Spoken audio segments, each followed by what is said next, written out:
Yes traders, ఈరోజు levels చూద్దాం ఒకసారి.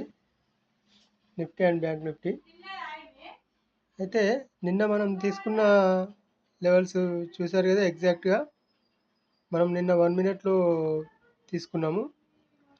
ఆ వాటి ప్రకారం ఎగ్జాక్ట్గా మనకి సపోర్ట్ తీసుకొని ఇదే డిమాండ్ నుంచి మళ్ళీ పైకి వెళ్ళింది. ఇక్కడ పైన సప్లై అయిందని చెప్పుకున్నాం 1 అవర్ది. ఆ 1 అవర్లో వరకు మిడిల్ వరకు వెళ్ళింది.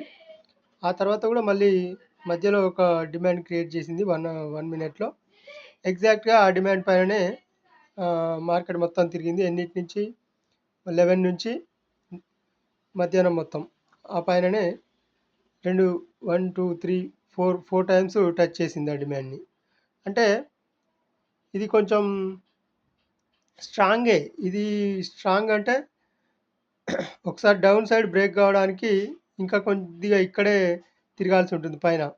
డౌన్ సైడ్ బ్రేక్ కావాలి అంటే నిన్న మనం చెప్పుకున్నాం ఈరోజు కిందికి వస్తుందా అని. రాలేదు, పైననే ఉంది. మనం తీసుకున్న లెవెల్స్ ప్రకారం పైననే ఉంది. కాకపోతే ఈరోజు పైన మనకు మెయిన్ సప్లై ఉంది. ఈ సప్లై 25,417 వరకు ఉంది సప్లై. కాకపోతే ఇక్కడ ఈ సప్లై పైన మా క్యాండిల్ ఎలా పడుతుందో మనం చెప్పలేం కదా. ఒకవేళ అటు ఇటు పెద్ద విక్కుగా తీసుకొని మిడిల్లో మనకు బాడీ పడితే మాత్రం మళ్ళీ కిందికి వచ్చే ఛాన్స్ ఉంటుంది. ఒకవేళ లేదంటే ఇది కూడా స్ట్రాంగ్గా బ్రేక్ అవ్వాలి. ఇది స్ట్రాంగ్గా బ్రేక్ అయితే కానీ మనం పైకి చూడలేము. ఎందుకంటే ఇప్పుడు వచ్చేది పండుగ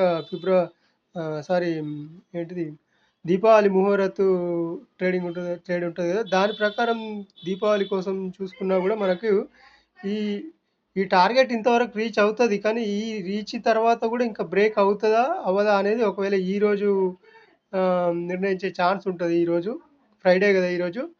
ఈ ఫ్రైడే రోజు నిర్ణయం జరిగే ఛాన్స్ ఉంటుంది ఖచ్చితంగా. ఒకవేళ ఈ ఫ్రైడే రోజు ఏమైనా జిగ్జాగ్గా ఉండి మార్కెట్ ఇక్కడి నుంచి ఇక్కడ వరకు మధ్యలో వరకు ఏమైనా కదలిక ఉంటే మాత్రం మండే ఖచ్చితంగా అప్ మూమెంట్ ఉండే ఛాన్స్ ఉంటుంది. చాలా స్పీడ్గా అప్ మూమెంట్ ఉంటుంది. లేదు ఒకవేళ ఈరోజు మళ్ళీ ఇక్కడ కిందికి వచ్చినా కూడా ఇక్కడ నుంచి కూడా మళ్ళీ అప్ సైడ్ చాలా స్ట్రాంగ్గా వెళ్ళే ఛాన్స్ ఉంటుంది మండే రోజు. అదనమాట. ఇది 1 అవర్లో ఉన్న ఈ సప్లై అండ్ డిమాండ్లు పర్ఫెక్ట్గా వర్కౌట్ అయ్యాయి. మీరు కూడా చూడండి, ఇక్కడే తిరిగింది మనం తీసుకున్న లెవెల్ ప్రకారం. ఇది అంత స్ట్రాంగ్ కాదని చెప్పుకున్నాం, కానీ ఇది బ్రేక్ అవ్వడానికి, ఇది బ్రేక్ అయితే మాత్రం ఇంకా కిందికి రాదనేది ఖచ్చితంగా అర్థం చేసుకోవాలి. అలాగే మన 10-15 క్యాండిల్ సపోర్ట్ అండ్ రెసిస్టెన్స్ ఉన్నాయి కదా. అది దాని ప్రకారం చూసుకున్నా కూడా ఇది ఎన్నో రోజు, సెవెంత్ రోజు 10-15 క్యాండిల్ అండ్ 8th రోజు 10-15 క్యాండిల్ రెడ్. ఈ 2 రెడ్ లైన్ దాటుకపోయింది. ఈరోజు ఒకవేళ పైకి ఉంటే మాత్రం ఇక్కడ నుంచి ఇక్కడ వరకు మూమెంటం ఉండే ఛాన్స్ ఉంటుంది. ఈ రెండింటి మధ్యలో ఈ లెవెల్ 25,220 అండ్ 25,400-420 మధ్యలో ఉండే ఛాన్స్ ఉంటుంది. ఇది కూడా బ్రేక్ అయింది అనేది విక్కు ఒక పైకి విక్కు వెళ్తే మాత్రం మండే రోజు అప్ సైడ్ ఉండే ఛాన్స్ ఉంటుంది ఖచ్చితంగా. ఆ తర్వాత బ్యాంక్ నిఫ్టీ చూడండి. బ్యాంక్ నిఫ్టీ కూడా మనం తీసుకునే ఏదైతే జోన్స్ ఉన్నాయో ఆ జోన్స్ పైనే జోన్స్ పైకి వెళ్ళింది, కానీ ఇంకా మళ్ళీ రీటెస్ట్కి వచ్చింది. నిన్న రీటెస్ట్కి వచ్చింది యథావిధిగా సేమ్. ఆ తర్వాత స్ట్రాంగ్ ఫస్ట్ గ్రీన్ క్యాండిల్ తర్వాత అక్కడే సస్టైన్ అయిపోయింది. ఆ తర్వాత ఇది నెక్స్ట్ ఇక్కడ వరకు వెళ్ళాలి. ఇది ఇక్కడ వరకు వెళ్ళాలి, కానీ ఈరోజు వెళ్తుందా మరి మండే స్ట్రాంగ్ బ్రేక్ ఇస్తుందా వెయిట్ చేయాల్సి ఉంటుంది.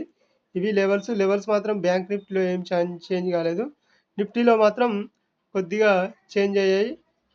సపోర్టు ఈరోజు సపోర్ట్ ఎక్కడ ఉందంటే మాత్రం 25,120 ఇది ఉంది కదా. 124ను టచ్ చేసి మళ్ళీ టచ్ చేసి వెళ్ళాలి, లేదంటే ఈ లెవెల్ బ్రేక్ కావాలి ఖచ్చితంగా. ఇది ఈ లెవెల్ 25,220 పైన ఒకవేళ ఈరోజు పైన బ్రేక్ అయితే మాత్రం ఇక్కడ ఈ రెండింటి మధ్య ఉండే ఛాన్స్ ఉంటుంది ఖచ్చితంగా. Okay, thank you.